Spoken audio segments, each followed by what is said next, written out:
New year, not quite. Look, we all know that setting unrealistic goals makes you burn out faster. The secret sauce is starting small habits that add up over time. Ritual makes it easy, and their New Year's sale is worth pausing for. Forget restrictive diets. Focus on filling key nutrient gaps with a multi, or balance high-intensity workouts with a muscle recovery supplement. Ritual's got your back with science-backed support. All their products are formulated for quality and efficacy, from products with patented capsule designs to clinically studied ingredients. They're also Clean Label Project certified and rigorously tested for heavy metals. Kick off the year of the habit with 40% off your first month, plus a free gift with purchase at ritual.com/podcast. That's ritual.com/podcast. These statements have not been evaluated by the Food and Drug Administration. This product is not intended to diagnose, treat, cure, or prevent any disease. AFR On Demand is brought to you by Breck Golf. Try Beaver Creek today, just 20 minutes from downtown Baton Rouge in the Zachary area. They've got a PGA Tour driving range, a short game practice area, 30 to 40-yard practice shots. It's a great place to chip and putt and practice if you don't have time for a full round. Book your tee time today. golf.breck.org, golf.breck.org. Matt Moscona. I'm very important. After further review. Say it one more time. After further review with Matt Moscona. And here we go. Live from the Raising Cane studio. Let's ride!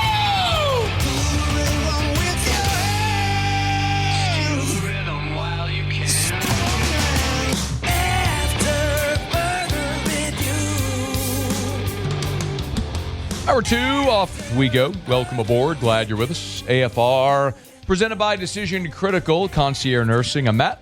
This is Shaq O'Neal, and I hate Matt. Paul O'Neal. They're chanting Paul O'Neal's name. You sir.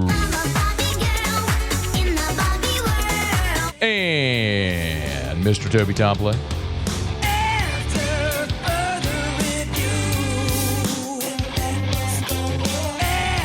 All right, we're here. Glad you are as well. Get out there and make it a good one. LSU running back Harlem Berry in 1 hour from right now. We'll talk about LSU transfer quarterback Husan Longstreet in 30 minutes. Connor Morrisette covers Southern Cal. He'll be here. Right now, glad to have Blake Toppmeyer join the show. Been a guest a lot over the years. He's been covering the SEC now, covering college football for USA Today. And he has a column today about the future of college football playoff and really the SEC versus the Big Ten. Knocking around a little bit with Blake. Thanks for the time, man. How are you? Doing great. You? Very well. Thanks, man. Let me just start kind of like 10,000-foot view, then we could sort of peel back the layers and zoom in a little bit. But as of this very moment, catch everybody up on the Cliffs Notes version of what the playoff will look like next year moving forward, what the options are. Yeah, so the Cliff Notes are the SEC wants a 16-teamer, 5 plus 11, being 5 auto bids and 11 at-large bids, so that would add 4 extra at-large bids. That's what the SEC wants.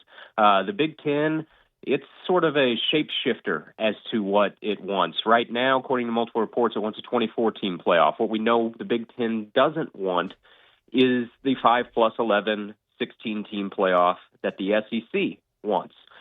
These two super conferences have to get on the same page for playoff expansion to occur. They haven't been on the same page really at any leg of this journey. If they don't get on the same page at some point here in the next 8 to 10 days, in all likelihood, the current playoff format will then continue for the 2026 season, the 12-team format we have now. Like, why doesn't the Big Ten want the 5-11 model?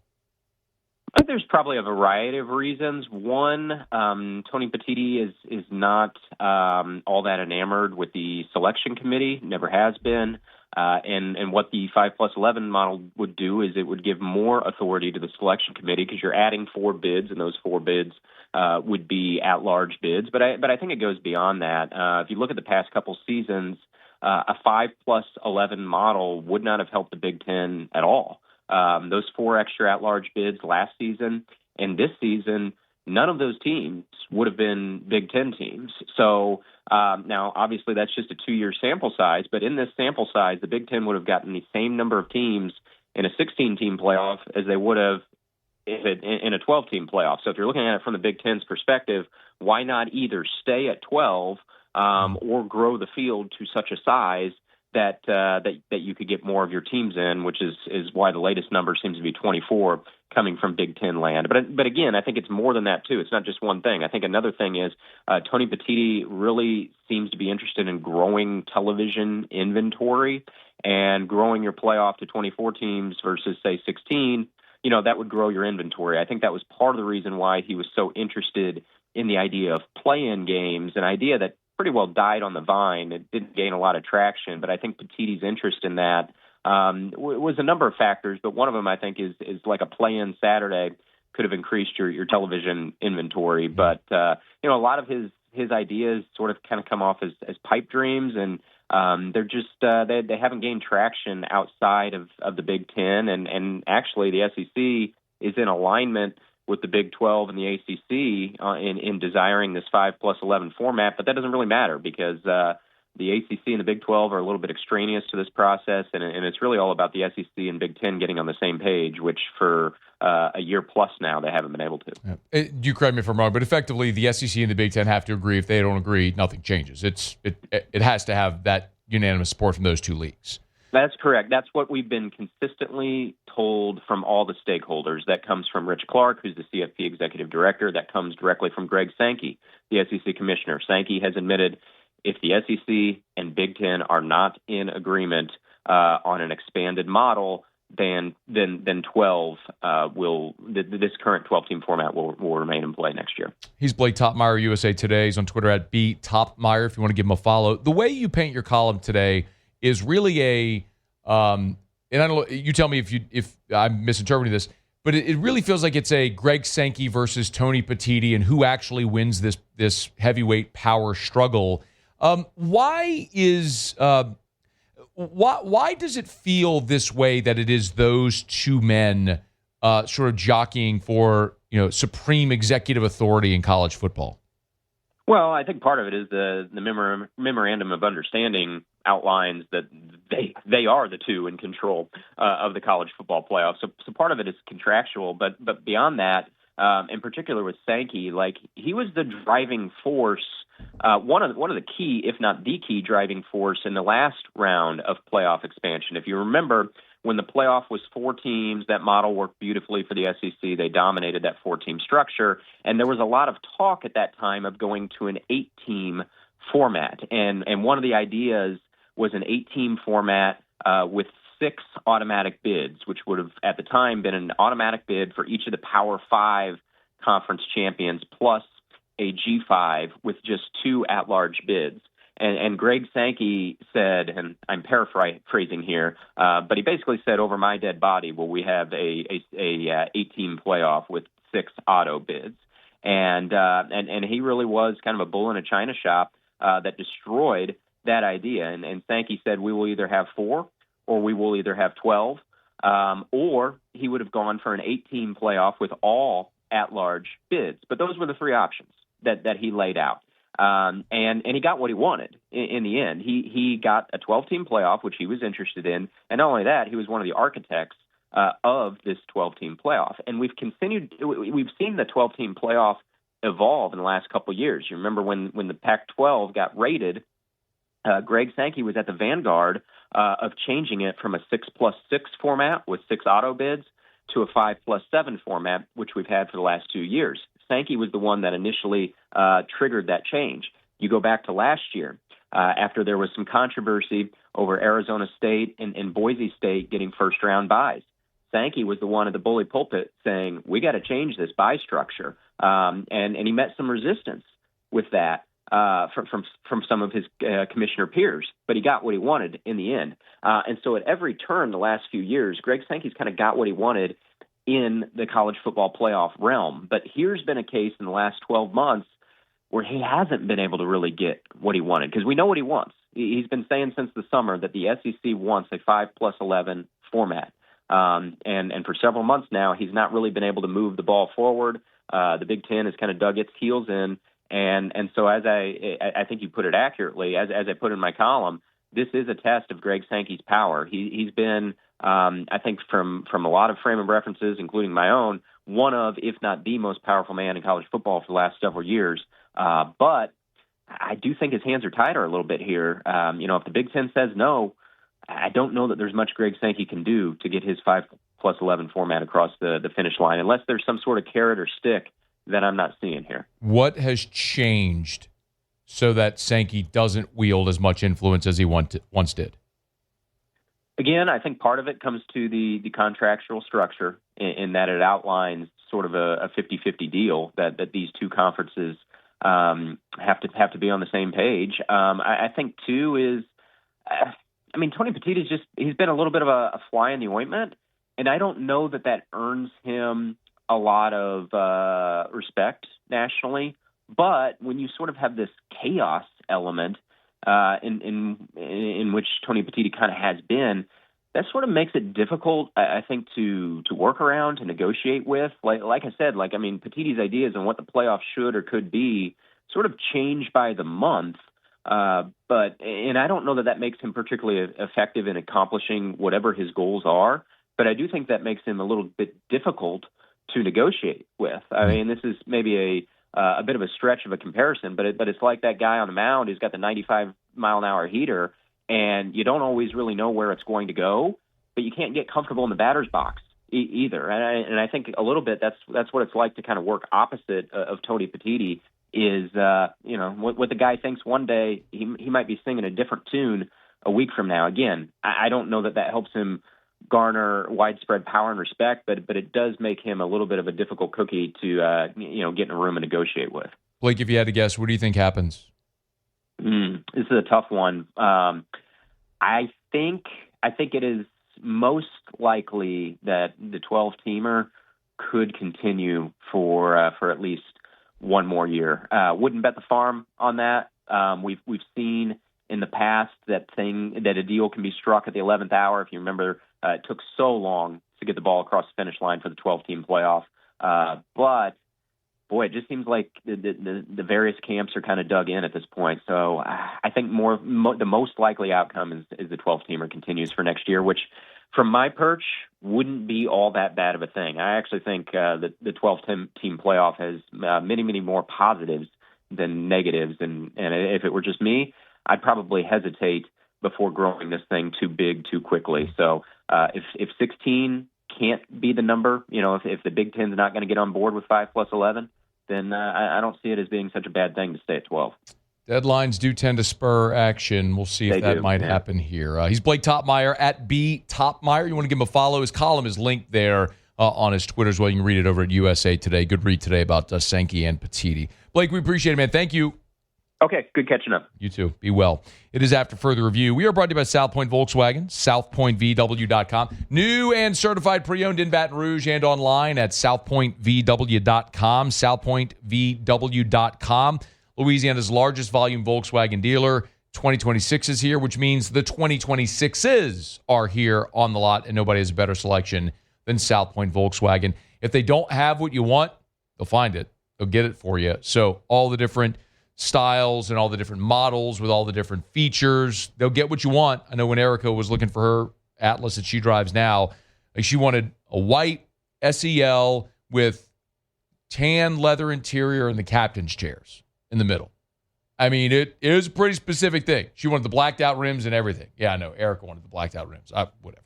But it's what she wanted. And guess what? They found it. And whatever vehicle you're looking for, they'll find it for you as well at South Point Volkswagen. Airline just north of Highland or southpointvw.com. They'll always work a great deal for you as well, because when you're the largest volume Volkswagen dealer in the state, you can do things like that. So check them out at southpointvw.com, southpointvw.com, South Point Volkswagen. What's your direction? All right, y'all, it is After Further Review. Glad you're with us. Harlem Berry in 45 minutes. The LSU Tiger 5-star running back for his sophomore season. His running mate, Caden Durham, back as well after a flirtation in the transfer portal. Looking forward to having Harlem here in 45 minutes from right now. Let me knock out a quick break. Maybe the most significant news with the NFL draft deadline passing a day ago is that Dante Moore is staying at Oregon. And I think there's a dual effect there. One that affects the LSU Tigers and one that affects the New Orleans Saints. I'll explain what I mean next on AFR. AFR. I love telling you about Goodwood Men's Sexual Wellness because what they do is help you live your fullest life. no matter what it is that's ailing you, and you may not even know what it is that's ailing you. They'll help you live your fullest, most vital life. I've told you about hormone replacement therapy for both men and women. This is so integral to our overall health. If you've never had your hormone levels checked, do not go another day. Call Goodwood, go online, just schedule the blood labs so they can check your hormone levels. If you do nothing else, just do that. Check your hormone levels and get this information. But remember, they also have dozens of different peptides. Like I've told you the success I've had with BPC 157, Body Protection Compound 157. It's a pentadecapeptide. It's 15 different amino acids. It's derived from gastric juice. It helps with things like with gut health issues, but also with muscle and tissue repair. It's been amazing for my back. Learn more. yourgoodwood.com. Fall is all about cozy comforts, but when you're prioritizing your health, it's easy to feel like you're missing out. With Hero Bread, you can enjoy all your fall favorites because they're made with Hero Bread sliced bread loaves, tortillas, bagels, dinner rolls, and more. Try their all-new Hero Noodles with 12 grams of protein and just 80 calories. So skip replacing every carb with cauliflower and indulge in your breakfast, lunch, and dinner time favorites while still hitting your goals. From breakfast bagels and meal prepped enchiladas to mouth-watering burgers and cheesy noodles. You won't believe Hero Bread's options have 0 to 5 grams net carbs and are high fiber from the taste and texture. They've even got small batch drops of indulgent favorites like the popular Hero Croissant. And right now, Hero Bread is offering 10% off your order. Go to hero.co and use code FALL25 at checkout. That's fall25 at hero.co. All figures are per serving of Hero Bread. Contains 2 to 18 grams of fat per serving. See the product nutrition panels on hero.co for more information. After further review with Matt Moscona, presented by Decision Critical Concierge Nursing. Healthcare for your lifestyle. Learn more at decisioncriticalvr.com.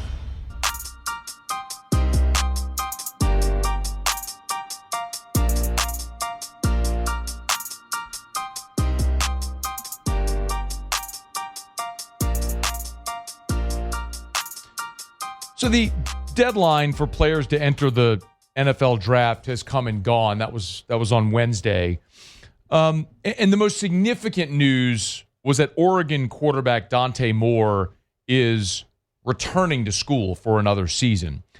The reports out there are that he's getting $7.5 million to go back to Oregon. Yes, as a 20-year-old, pocketing $7.5 million for 1 year to grow and develop and then go into the draft next year as a more prepared NFL prospect, probably the right call. In a different era, this would have been stupid.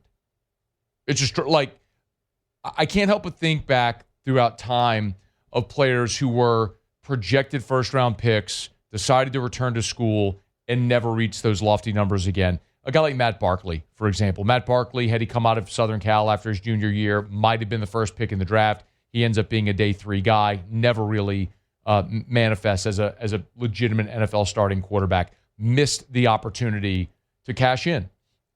For Dante Moore, presumably that opportunity will be there next year. Presumably, you would think another year in college, another year to grow, develop, mature, more of a sample size, learn more about grow physically, emotionally, everything should be there, but it doesn't always work out that way.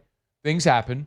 But no matter what, he has the opportunity here to pocket $7.5 million. So congrats to Dante Moore on that. But what I do think is interesting is that Dante Moore's decision has a two-pronged effect on what it means for college football and then what it means for teams in the NFL draft, drafting near the top of the draft, which the New Orleans Saints are with the 8th overall pick. So there's two components here.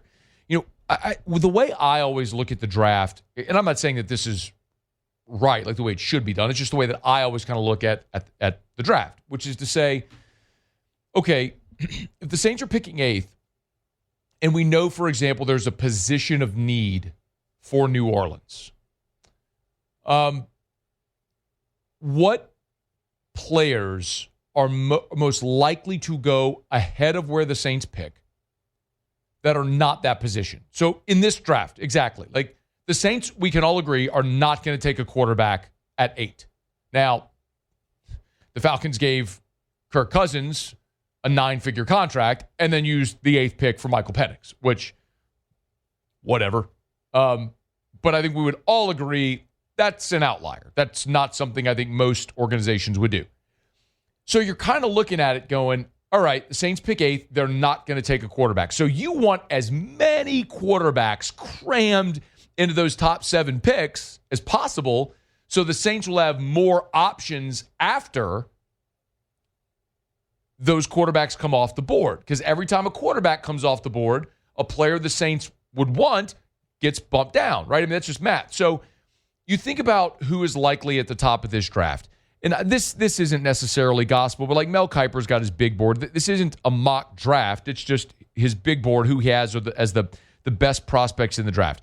He's got Fernando Mendoza as the number 1 prospect in the draft, and most people, I think, assume Mendoza is going to be the number 1 pick to the Raiders.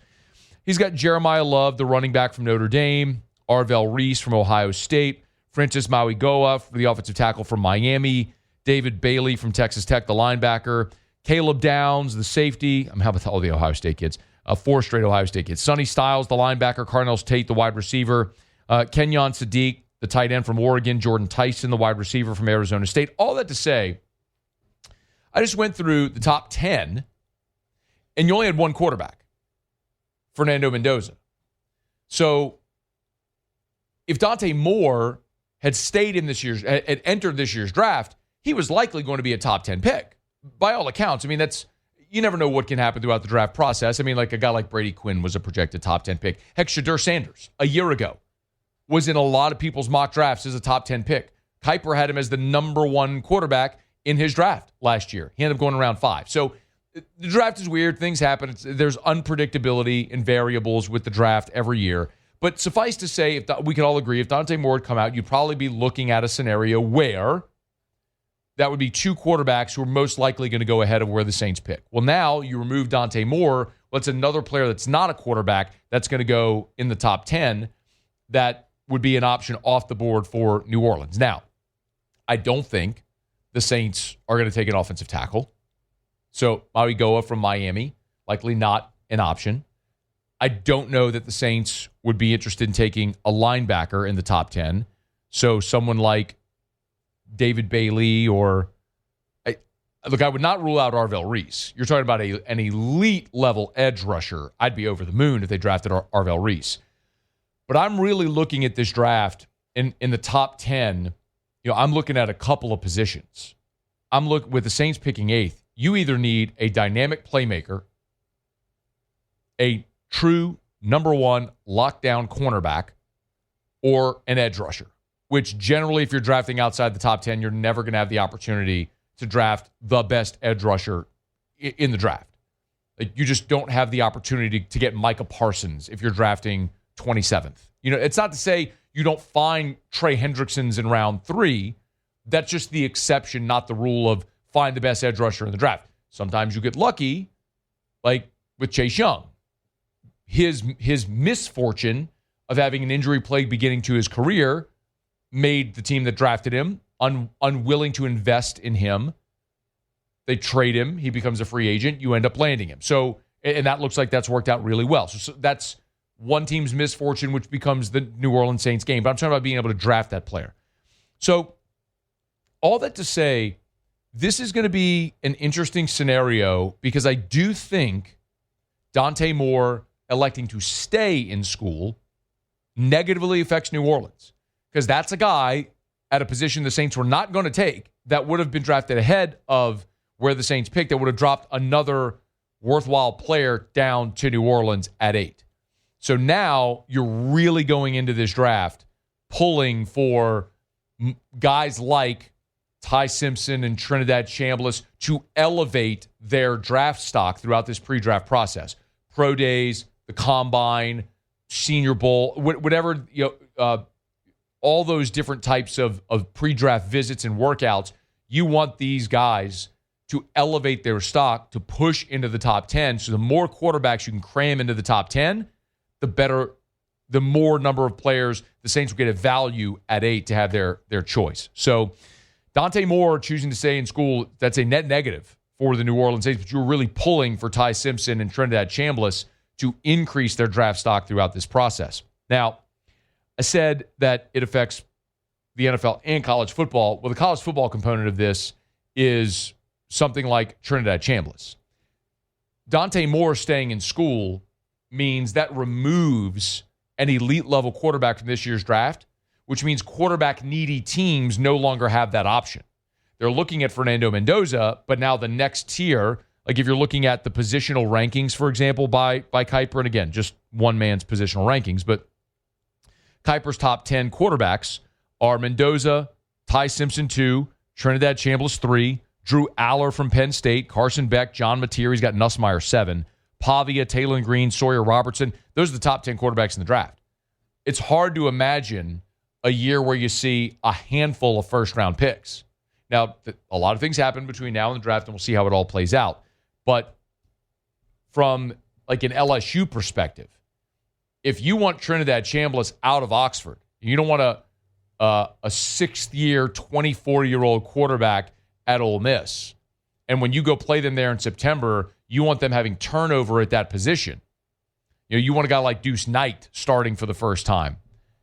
Well, you better hope Chambliss gets a first-round grade or sees the opportunity with Dante Moore not there to elevate his draft stock and maybe be the second-best quarterback in this draft behind Mendoza. So to that extent, it may end up being a positive for a school like LSU in the SEC if Moore not entering the draft elevates Chambliss up the pecking order. So there's some domino effects here with Dante Moore, but congrats to him on getting the reported $7.5 million to stay at Oregon for another season. We'll see what the domino effects may, what effect the decision may have. All right, we're right about Arco Power Systems, ARCCO, Arco.com. This is industrial Generac generator power. Standby generators for your business, for your commercial building, your industrial facility. Power goes out. You can't afford to be offline in your business. You need Arco Power Systems. Such an impressive business. Such an impressive company, organization with amazing people. They're right there on Airline Highway near I-12. It's amazing, this business that I didn't even know about until a few months ago is right there on Airline Highway in Baton Rouge near I-12. And they serve businesses and communities all over the Gulf South region. North to Little Rock, west to San Antonio, east to Mobile. Draw a giant circle. If you got a business anywhere in that footprint, Arco Power Systems can help you with industrial Generac standby generator power, and everything's turnkey. They will sell, service, lease, maintain your Generac industrial standby generator. It's Arco Power Systems, Arco.com, ARCCO, Arco.com, Arco.com. Energy for your business, Arco.com. All right, it is After Further Review, halfway home here on this Thursday edition of AFR, presented by Decision Critical. Speaking of quarterbacks, let me knock out a break. We'll come back. We'll head west. Connor Morrisette covers Southern Cal. We'll get a look, as we talked, plenty of quarterbacks. And Husan Longstreet coming to LSU. We'll get a thumbnail view of Longstreet, who will be in Baton Rouge, or is in Baton Rouge right now. Stick around. It's AFR. AFR. Man, I love the fact that so many of you have taken advantage. I love getting the reaction to this, too, because it's a very cool feature that Duplessis Builders built on their website. I would encourage you, even if you're not looking to buy a pool, just go do this because it's a really cool feature and fun to look at and to sort of play with. If you go to duplessisbuilders.net, that's their website, duplessisbuilders.net, duplessisbuilders.net. Right on the homepage, there's a pick your pool and pick your patio option if you want to build your pool with your outdoor kitchen. So if you hit pick your pool now, they've got 11 different designs. Now, they can do anything custom, and they can do any type of custom pool build. But starting at $48,000, you can pick your pool design. Just pick one, and it's where it says customize your pool, and it'll give you every option that you can pick out. Do you want, what coping do you want? Do you want a sun deck? Do you want porcelain tiles? Whatever other features you may want, you can choose it and build it right there at duplessisbuilders.net. After Further Review with Matt Moscona, presented by Decision Critical Concierge Nursing. Healthcare for your lifestyle. Learn more at decisioncriticalbr.com.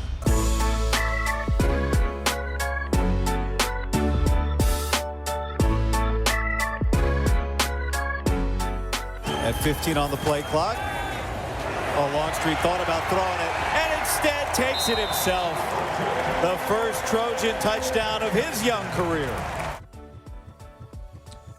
Husan Longstreet, a lot of excitement in these parts. Let's go to a guy who definitely knows him way better than we do at this point. Connor Morrisette covers Southern Cal for USCFootball.com. It's part of the 24/7 network with us now. Hey, Connor, thanks for the time, man. How are you? Doing well, thank you. Pleasure to be here. We appreciate it. Man, I got to get a reaction because on its face, it seems odd that Longstreet would leave Southern Cal, where he was a backup, to come to LSU, presumably to be a backup. Can you fill in the blanks there? What gives there? Sure, and I totally understand that question. I would just firstly say during the recruiting process, it's always so tricky with quarterbacks, but the thought was Longstreet would sit that first year at USC and then be in line to be the starter for his sophomore year, redshirt freshman year, and then with Jade Mayava, of course, coming back, that didn't work out. So why would he leave to go be the backup at LSU? Well, money is a factor, of course. He's making similar to what the USC starting quarterback is going to make this year to be a backup, presumably at LSU.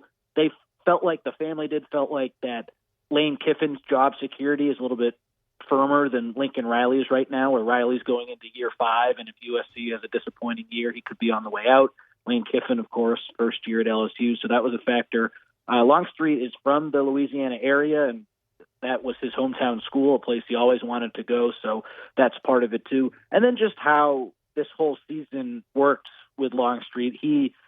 The coaches told him that he would play in the bowl game, and that didn't end up happening, and he just kind of lost some trust with the USC coaching staff. He was under the impression that he would have a real shot to compete for the starting job as a second-year guy, but with Jade Mayava coming back, they could say it was a competition all they wanted, but Mayava was always going to be the guy. So it's a number of different factors, but those were the main ones right there. It does add a lot of color and description to it.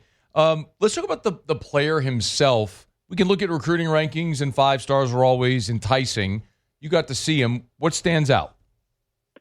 Certainly looks the part, throws a beautiful ball. He's a dual threat guy, very strong. He's not the tallest quarterback, but his running ability is a potential separator for him when he is able to play more snaps at the college level. Just a guy who I remember watching him at the Elite 11 out here, the finals that they do every year in Southern California. And the way he throws the ball, it just looks different coming off his hand. The listeners will just have to take my word for it. But yeah, he's a guy who the USC fan base was really excited about when he ended up flipping from A&M to USC, and just the way that it works now, where if you're not in line to start or you just don't like your situation, you can easily hop in the portal. A lot of the fans are disappointed that they're losing Longstreet, and that tells a lot of the story too. When you get a new coach or a new player, how does the fan base where they're coming from react? Well, the USC fan base isn't happy that they lost Husan Longstreet, and it's understandable because I think he has a chance to be really good.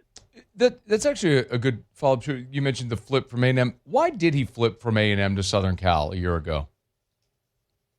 It came down to the Lincoln Riley effect, where Lincoln Riley, just what he's done at quarterback, really made a big difference. And I can tell you this for a fact, he would have made more money if he went to Texas A&M, but he came to USC. They took his brother, Kevin Longstreet, who's a defensive back who just transferred to New Mexico, so he's going to play with his brother.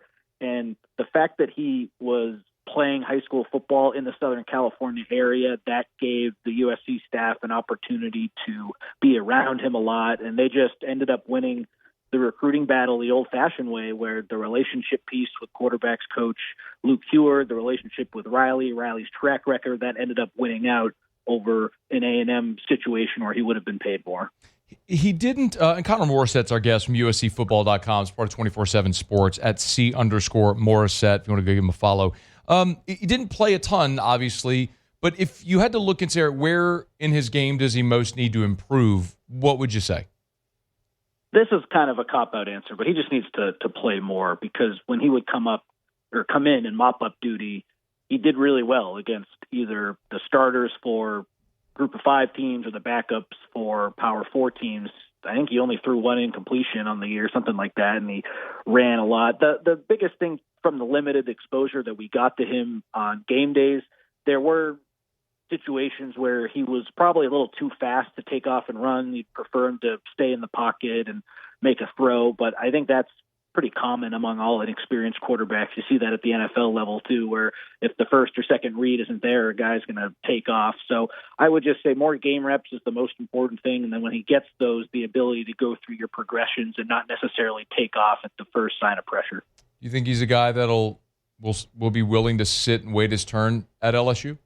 I mean, I think he has to. I think they brought in Levitt to be the guy for next year, and Levitt, I think, has 2 years left potentially. He so does. We could be doing this dance again a year from now. But I am just a believer in this guy. And the track record, though, for the quarterbacks who have left Lincoln Riley isn't great. So that I don't know if that's a firm strike against him, but that's just something to pay attention to. Spencer Rattler made the NFL, but outside of that, a lot of the guys who have left Lincoln Riley coach teams at that position just haven't gone on to do well. But I am a believer in Husan Longstreet, and I think if it works out where Levitt starts this year, goes to the NFL a year from now, and then Longstreet takes over, he has a chance to be really good, in my opinion. A lot of people are excited about it, man. LSU, 4 days ago, had within a matter of 72 hours went from 0 quarterbacks on the roster to having Levitt and Longstreet. So I think things, the arrow is pointing up. People are pretty excited about it. Hey, Connor, we appreciate some perspective, man. Thanks for the time today.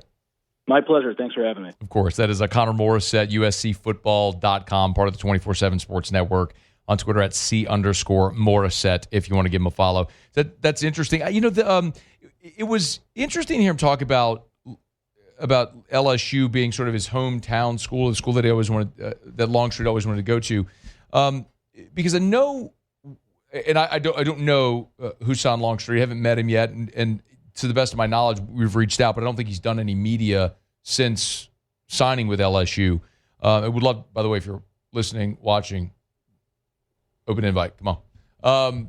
But I know he had family maybe from Louisiana, but was a Texas kid who had been committed to A&M and then flipped to Southern Cal. But we'll get that story when we can. But that's an interesting time. It feels a lot like the Deuce Gerald story. Deuce Gerald was born in Baton Rouge. His dad played at Scotlandville, then was recruited by Frank Wilson to Ole Miss where he played. Now he lives in Georgia, but again, family still here. So while he hasn't lived here since he was a baby and certainly doesn't remember living here, in many respects, this still feels a lot like home. So I do think that's a really interesting tie there. But we'll get that story as we do. So, all right, it's after further review. We are brought to you by Relief Windows. Windows Doors Siding. They do shutters too. Relief Windows and ReliefWindows.com. Hey, remember, whenever we're talking about Relief Windows, we do talk about, and I say it often, a lifetime transferable warranty. And I don't want you to think that that's just like a throwaway salesy line. And a lot of businesses may offer a warranty, but ask yourself this question. Has that business been around long enough to actually prove they will and stand by a lifetime warranty? You don't have to worry about that with Relief Windows. And they do offer a true lifetime transferable warranty. What that means is you buy your home, Relief Windows installs their windows. You sell your home. That warranty transfers to the new homeowner on those windows. That helps increase your home's resale value. Not only does it beautify the interior and exterior of your home, but it's going to increase your resale value. Relief Windows and ReliefWindows.com. Windows, doors, siding, they do shutters too.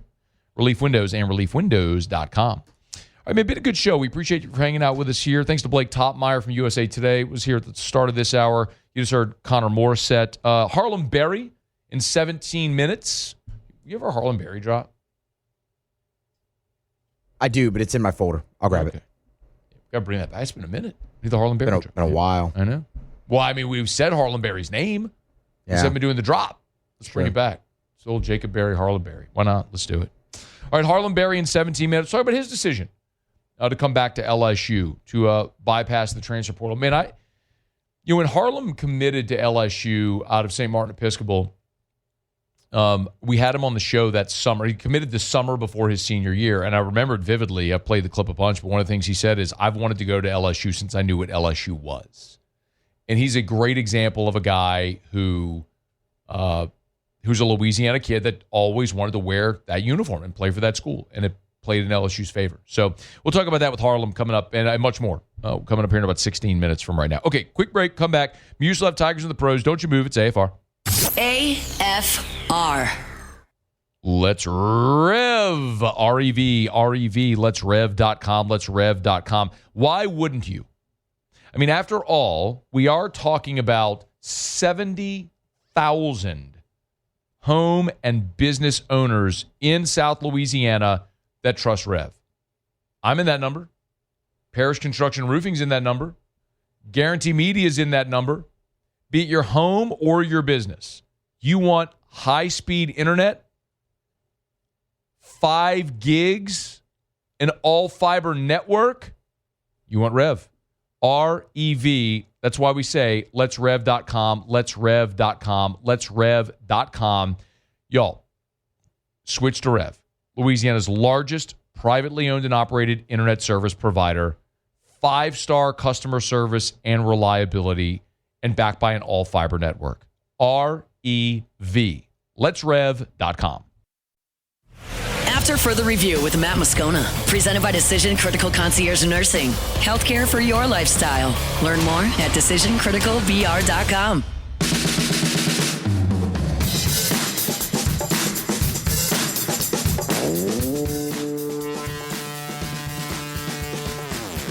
We are wrapping up hour number 2. Always appreciate our friends at Decision Critical Concierge Nursing. It's not just healthcare, it's healthcare for your lifestyle. Maybe you have surgery coming up. You need to carry out your physician's orders at home. The expertly trained nurses from Decision Critical can help carry out those orders in-home. They can be with you in the hospital whenever the doctor's giving those orders to help carry them out at home. Maybe you've had a tough diagnosis. Maybe it's end-of-life care. Or maybe you got a new baby at the house and you need to sleep. Their nurses can come take care of your infant while you sleep so you can be at your best throughout the day. It's not just healthcare. It's healthcare for your lifestyle. It's Decision Critical Concierge Nursing. DecisionCriticalBR.com. DecisionCriticalBR.com. Harlem Berry in a dozen minutes from right now. But right now, Musso is Tigers in the Pros. Tigers in the pros. They still bleed purple and gold. They're just really rich now. We touched on this a little bit earlier, but if you're just joining us, Alex Bregman has committed to play for the Chicago Cubs. But we told you that earlier in the week. He's committed to play for Team USA in the World Baseball Classic, this spring's World Baseball Classic. This will be Bregman's second time representing the United States. His last time was in 2017. He was actually the youngest player on that team in the World Baseball Classic. They won the whole thing. He was a bench player, went 2 for 4 with a walk. Pretty cool moment, though, here. Team USA, their first game, they begin pool play on March 6th. They face Brazil at Daikin Park, home of the Houston Astros, where, of course, Bregman has spent the majority of his career. So it'll be a cool homecoming there for Alex Bregman in game number 1 for the United States in the World Baseball Classic. He joins Paul Skeens as former Tigers playing for the red, white, and blue. Cam Thomas and the Brooklyn Nets, they were down in New Orleans last night, fell to the Pelicans. How about that? 24 minutes for Cam off the bench, 16 points. He also added 5 assists. He was pretty darn good, but it was your New Orleans Pelicans getting the win.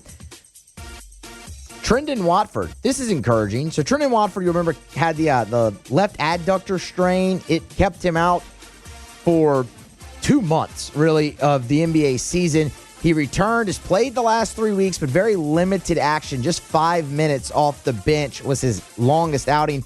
That got increased a night ago against the Cleveland Cavaliers. 17 minutes for Trendon Watford. Now, the production, still waiting for that to follow. 3 points, 4 assists, and 2 boards. But the increase in minutes is obviously very, very encouraging. They were quite careful bringing him back. Speaking of injuries, Tari Eason was expected to be back for the Houston Rockets tonight when they host the OKC Thunder. He has officially been ruled out, still dealing with the right ankle sprain. They do have a back-to-back, so they have a game again on Friday. We'll see if Eason can play in that one, but was expected back and won't be tonight. That's Tigers in the Pros. Presented by First South Farm Credit, firstsouthland.com, firstsouthland.com. Thinking of buying land, your first call should be to First South Farm Credit. And I've been telling you about this. Hope you'll take advantage of it. If you go to the website, firstsouthland.com, firstsouthland.com, they have the ultimate Recreational Land Buying Guide. It's a free resource at the website, firstsouthland.com, firstsouthland.com. So if you're thinking of buying land, make sure you go to the website, firstsouthland.com, and check out the ultimate recreational land buying guide. It's right there on the website. It's totally free. It is a comprehensive resource that'll help you get started. Listen, there's a lot of reasons you want to buy land. This is one of the busiest times because as hunting season ends, so many people that are sick of hunting on someone else's property on a lease and they decide, I want to own my own property. So you start now that process, so next season, you're hunting on your own property. Maybe it's for tax purposes, could be a great investment property. Maybe it's to build your family's dream home and have some acreage. Whatever the reason that you want to buy land, your first call should be to First South Farm Credit. firstsouthland.com. That's firstsouthland.com. Muse told you there about Cam Thomas and the Nets. The Nets are terrible. But so are the Pels. Pels did manage to get a win. I think that's eight wins on the season now for New Orleans. 10. No. Yes, they're 10 and 30. They're 10 and 33. Double digits. I was listening to Graf and JD on the call last night. It was not going well for New Orleans early. Klang the second, rebound Makovich. 25-17 Brooklyn. Pels were up 2-0. I texted Muse an audio note from the grocery store last night. I mean, what were you doing when I texted you? I was watching the LSU basketball game. Oh, I mean, come on. That's like Harry Doyle straight out of Major League right there, man. Like, that is what that is. The Bills were up 2-0. I just belly laughed, man. Give me some more. Give me some more Graf. Let me hear some. Zion, head of steam, goes behind the back. He drives. Oh, yes, sir. He dunks with two hands. Z says, move, get out the way. 94 feet of freight train. That was close, JD. There's just no reason for two humans to be that excited about such a miserable basketball team at any point. But their love, it just emanates straight through the speakers, man. Get one more. Do you have one more? Nah, that's going to fit in 10 seconds, unfortunately. Do it anyway! Come on! Give me Graf! Zion, head of steam. Aww. Muse. Murphy with 4. You fail, Muse. After further review. Muse, I swear. Play it anyway. Head it. Shawbills, hit it. Out 3 at the buzzer. Back iron. Rebound Bay. Swoops in and dunks with 21.1 seconds left. It's better to be lucky than good. That clip presented by Shawbills. You want to go coast to coast on a layup, you could do it. You want to go coast to coast in your vehicle, you know what you need? Tires. And where do you go to get tires? Shawbills. That's where. Started in Morgan City back in 1968. Now they're all over South Louisiana, selling you name brand tires at wholesale prices, treating you like family. They'll do your oil change, your tire rotation, your check engine light comes on. They can change your wiper blades, your brakes are squeaking, whatever you got going on, Shawbills can help. So go to ShawBillsTire.com, ShawBillsTire.com. Name brand tires at wholesale prices. Yeah, you're right. ShawBillsTire.com.